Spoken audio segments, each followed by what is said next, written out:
న్యాయవాద వృత్తిలో పారదర్శకత, నైతిక ప్రమాణాలను పెంపొందించాలనే లక్ష్యంతో బార్ కౌన్సిల్ ఆఫ్ ఇండియా పలు కీలక నిర్ణయాలు తీసుకుంది.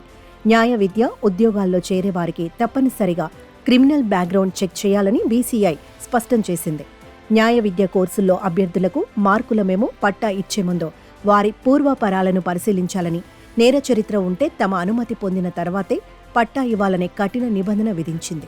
ఈ మేరకు దేశంలో న్యాయ విద్య అందించే విశ్వవిద్యాలయాలు, కళాశాలలకు ఆదేశాలు జారీ చేసింది. న్యాయ కళాశాలలు, విశ్వవిద్యాలయాలతో సహా అన్ని లీగల్ ఎడ్యుకేషన్ కేంద్రాలకు ఈ నిబంధనలు వర్తిస్తాయని బార్ కౌన్సిల్ ఆఫ్ ఇండియా వెల్లడించింది. లా కోర్సులు అభ్యసించే విద్యార్థులకు నేర చరిత్ర ఉండరాదని, అందుకే క్రిమినల్ బ్యాక్గ్రౌండ్ చెక్ సిస్టమ్ను అమలు చేస్తున్నట్లు పేర్కొంది. మార్కుల ధృవపత్రాలు, డిగ్రీ పట్టాలు జారీ చేసే ముందు విద్యార్థుల నేర చరిత్రను తప్పనిసరిగా పరిగణనలోకి తీసుకోవాలని, ప్రస్తుత ఎఫ్ఐఆర్, నేరంపై కేసు, శిక్ష తదితర వివరాలను వెల్లడించాలని స్పష్టం చేసింది. ఒకవేళ నేర చరిత్ర ఉంటే వివరాలను బీసీఐకి పంపించి వారి నుంచి అనుమతి వచ్చాకే విద్యార్థులకు పట్టాలు అందించాలని పేర్కొంది. ఆయా నిబంధనలపై విద్యార్థులంతా హామీ పత్రం కూడా సమర్పించాలని స్పష్టం చేసింది.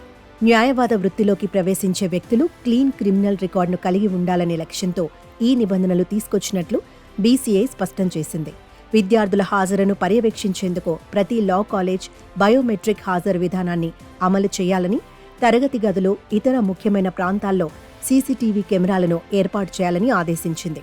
లీగల్ ఎడ్యుకేషన్ 2008 నిబంధనల ప్రకారం లా కోర్సులో చేరే ముందు విద్యార్థులు తప్పనిసరిగా ఇతర రెగ్యులర్ కోర్సులు చదవటం లేదని హామీ పత్రం ఇవ్వాలని పేర్కొంది.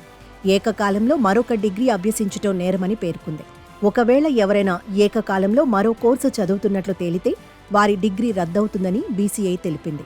ఒకే సమయంలో 2 డిగ్రీలు చేయటం వల్ల ప్రస్తుతం చదువుతున్న లా కోర్సుపై పూర్తిగా దృష్టి కేంద్రీకరించలేకపోతారని వెల్లడించింది. అలాగే లా కోర్సు చదివే విద్యార్థులు తమ ఉద్యోగ స్థితిని కూడా తెలియచేయాలని, కోర్సు సమయంలో ఎటువంటి హోదాలో ఉద్యోగం చేయకూడదని బార్ కౌన్సిల్ ఆఫ్ ఇండియా స్పష్టం చేసింది.